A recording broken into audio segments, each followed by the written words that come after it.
thank you very much for having us, and thank you for having this wonderful event. We really appreciate it. So I work for the Endowment for Middle East Truth, or EMET for short, and we are a nonprofit. We are an educational nonprofit. We're not political at all. We don't get involved in the RRD stuff. What we do is we're on Capitol Hill every week, and we educate congressmen, senators, and staffers on the issues. And what we do is we're educating them in a way that they're not going to be educated by the mainstream media and by other groups. The major thing we try and get across to them is that EMET is helping not only Israel, but also the United States in radical Islam's war against the West. And a lot of people forget that. They think that Israel has its own enemies and it's not connected. The problem is that's not true.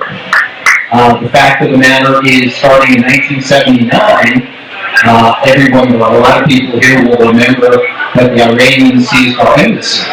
Iran is ruled by a radical Islamic group. And since that time, there's been bombing in Marine barracks in 1983. There was the World Trade Center bombing in 1993. There was obviously 9/11. There was the second 9/11, which was in 2012, and that was in Libya, in Benghazi. And most recently, and very horrifyingly, what happened to the two journalists just this month with ISIS, which is in Iraq. So, EMET, what we do is we're on the Hill, and we do three major things on the Hill. The first thing we do is we have what we call one-on-one meetings. And myself or other people will go to our congressman's office, the senator's office, and we'll talk either to that member, the senator or congressman, or we'll talk to a staffer, and we'll talk about what the latest issues are. And the issues could include the hostilities in Gaza, it could include what's happening in Iran, what's happening in Iraq, and we'll talk to them and give them our point of view.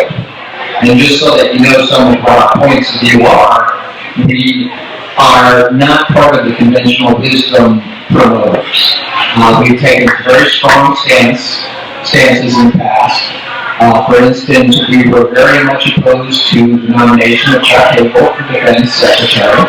We were very much opposed to Samantha Power for U.S. Ambassador to the UN, because we felt in both cases they were very anti-Israel.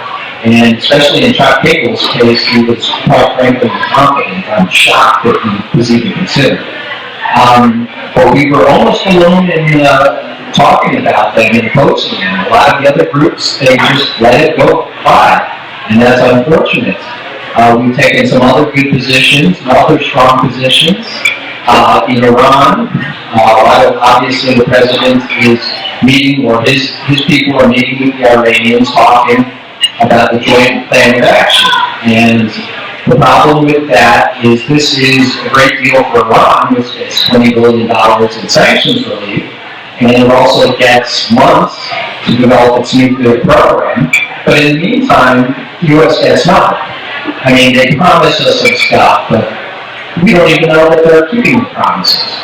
So we've been talking to people on the Hill and saying, this is a bad deal and here's why. Another thing we've been talking about, foreign aid. Now, we are not opposed to foreign aid just in general. It depends on the country and it depends on the situation. For instance, Egypt. When Egypt was taken over by the Muslim Brotherhood, and for those who don't know, the Muslim Brotherhood is a fascist organization. They hate Jews, they hate Christians. In fact, they crack down on the Coptic Christians that live there. They discriminate against women. They're not in favor of free speech or democracy, small d. So when they were in power, we were strongly opposed to continuing aid to them. And we understand that some people were saying, well, you have to have the aid for Egypt because you also have the aid for Israel. We didn't believe that. And then when the Egyptian people, to their credit, revolted against them, and an Egyptian general took power, President Sisi now, we changed our minds, because you don't just reflexively do something. If the situation changes, you change your position. And we said now is the time that we can give them aid, Because Sisi, while he's not perfect, he's not a Democrat small d, he is determined to destroy the Muslim Brotherhood, and they're dangerous. And unfortunately, the president decided that he was not going to do that. And what we've seen now is that they've gone to Russia, and Russia's providing them with weapons. So Egypt, which was a strong ally of the United States for about 30 years, is now listening to the Russians and talking to the Russians. And the Russians are not our friends, unfortunately. So we've also been talking recently about Hamas and UNRWA and the Palestinian Authority. And the fact of the matter is, Hamas is a foreign terrorist organization. The State Department has listed it as a foreign terrorist organization.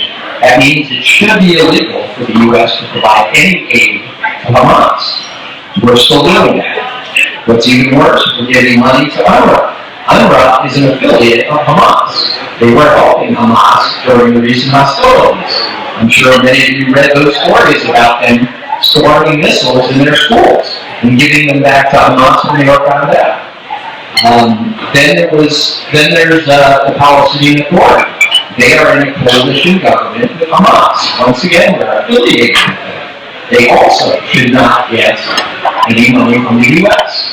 So those are four issues that we've been talking about over the past few years. So we have these one-on-ones. We talk about these issues. Two other things that we do on the Hill that are unique. I don't know any other group that does something similar. We have seminars. We have regular seminars. We bring in an expert.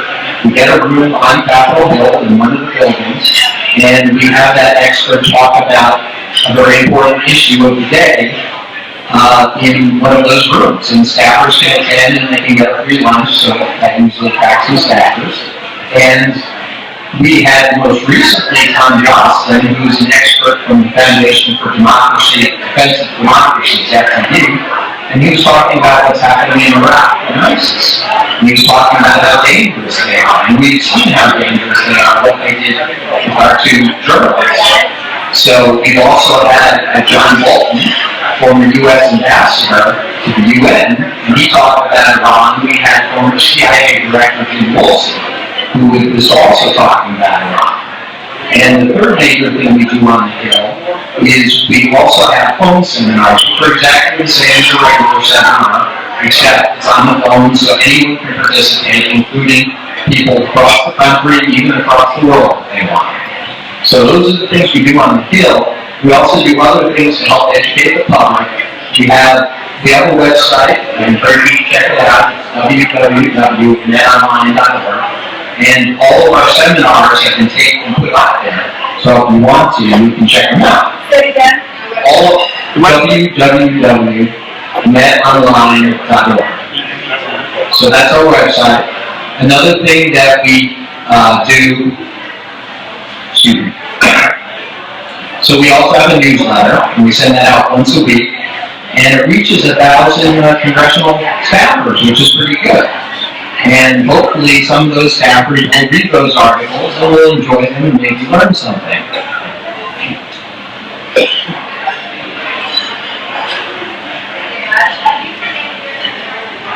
And so we also, and we're very proud of this, we also write our own columns.